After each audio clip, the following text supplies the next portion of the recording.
So hello friends, welcome to the part 3 of teaching aptitude of the NET examinations. So this topic we're going to discuss about the maxims of teachings. So what is maxims? Maxims are nothing but the ground rules set for any practice.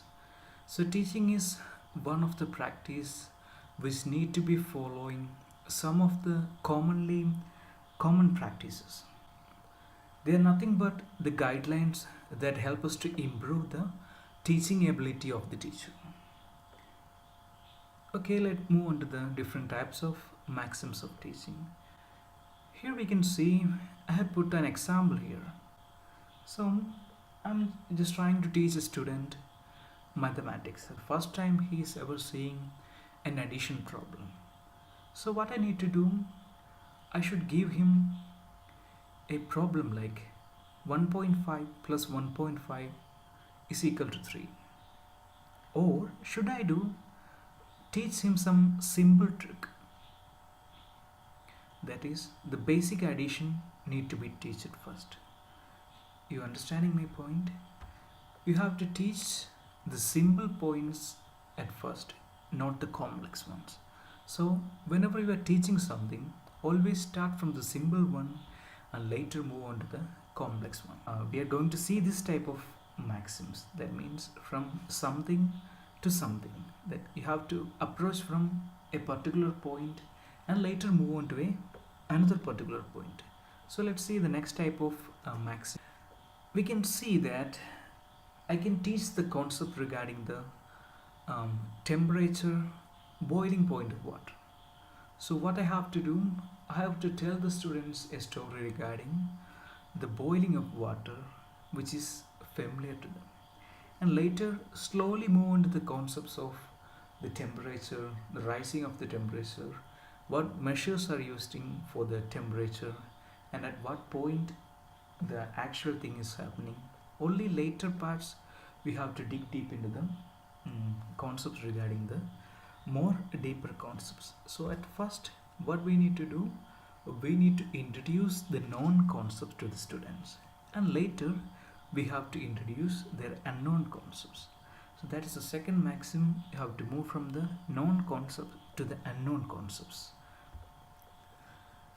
And we can see whenever we are teaching the students about the new concepts, always teach them the concept which can be observed with their eyes.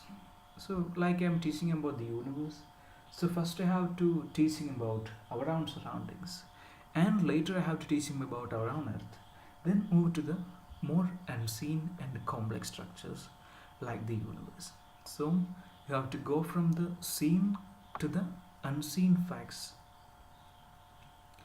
And another approach in the maxim is, when you are explaining something, always try to explain it from the whole. Like I'm going to introduce a watch to a student. So I'm teaching the basic engineering.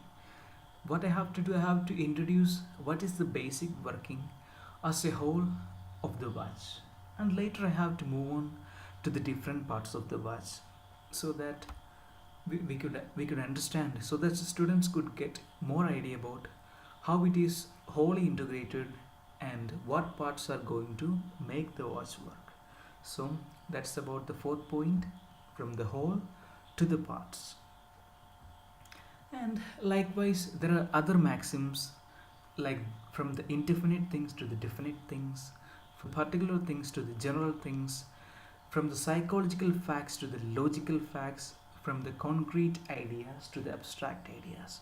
From this all the word meanings itself, you can understand the concept. So I'm not going to dig deep into each of the topics. So I think the ideas about the maxims of teaching is clear to you. It gives an idea about how to approach a particular topic, and from where to start and where to increase the complexity of the topics. So I'm quite sure you are bored of this maxim topic. So quickly moving into another topic, that is the micro teaching. Micro teaching, this question has been asked for many examinations. So what is micro teaching? It is not at all a teaching method for a student teacher planning. So it is basically a teaching technique that helps the teacher to improve himself. So it is basically the technique used by the educational degree holders like the TTC or the B.Ed or M.Ed. What they do is they plan a lesson for about 5 to 6 minutes of presentation in front of not students, in front of their co-students. That means the students who are studying for the same course. So what they do, they prepare themselves, they plan themselves, and they teach in front of a panel of evaluation. And what they receive is they receive a feedback from that panel of evaluation. And what they have to do, they have to improve themselves, they have to understand their flows, and they have to reteach the topic again. And after reteaching, what we get?